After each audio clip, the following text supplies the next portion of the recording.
kill me. There's no flesh or blood within this club to kill. There's only one idea. Ideas are bulletproof.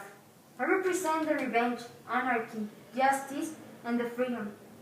And the scream for ideas, of the participation of the people in public life. However limited it seems, our individual contribution, as society, is the act of all these little wheels. We have the physical and psychological need to live in a society. We have established limits to control it through our history. We search to be reached by a fair and equal manner. But actually, the power of controlling the society has just fallen on the shoulders of few people, which mean to be the majority. Unfortunately, it tends to be cases in which representatives see more by their own interests than the society it represents. Many of these grey hairs aren't even known. There are anonymous people who have fought to defend their ideals, what they believe fair or true. Fortunately, not all of them are known, and we can learn not only from their ideals, but also of how they did it and how to continue with their legacy by doing it better, showing that the ideals are bulletproof. Such is the case of Martin Luther King Jr., who was one of the defenders of the nonviolent social change best known on the 20th century. Under his leadership, millions of Black Americans were freed from their fear, mental slavery, and ventured into the streets to proclaim their rights. Thomas Jefferson declared unworthy to own a slave, and Abraham Lincoln delivered them from their chains. It was as well as the idea didn't die with them, but they need to wait until Martin Luther King so that men and women in color were aware from their true strength.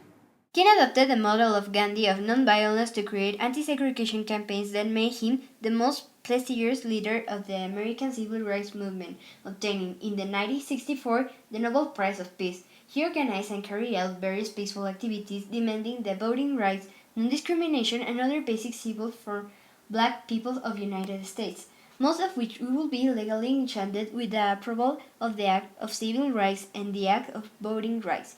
He participated in the protest against Vietnam War and poverty of general, by this also earned by the hate of some, thus falling into the hands of racist murder in 1968. Later, the Civil Rights Act ensuring promulgating the equality of citizens. I believe that their ideals did not die with him. He was bulletproof. The men died, but the dreams not, as he lived reflected in one of his greatest written works, that is, I Had a Dream, which appeared as a hope of many of people who were marked by the injustice, and that half-century later was still moving with their emotions. He, as Socrates, Abraham Lincoln, Gandhi, and even Jesus, give their lives to defend of what they believe in. Perhaps not all the world was agree with them or their ideas. We could say that they defend all about the humanity to help on our lives and gives them the great value of actions and thoughts. That is why under the mask, there are the ideas of those who want to be recognized and all those who fight for the same. It is the idea that men might fail, might die, but ideas endure.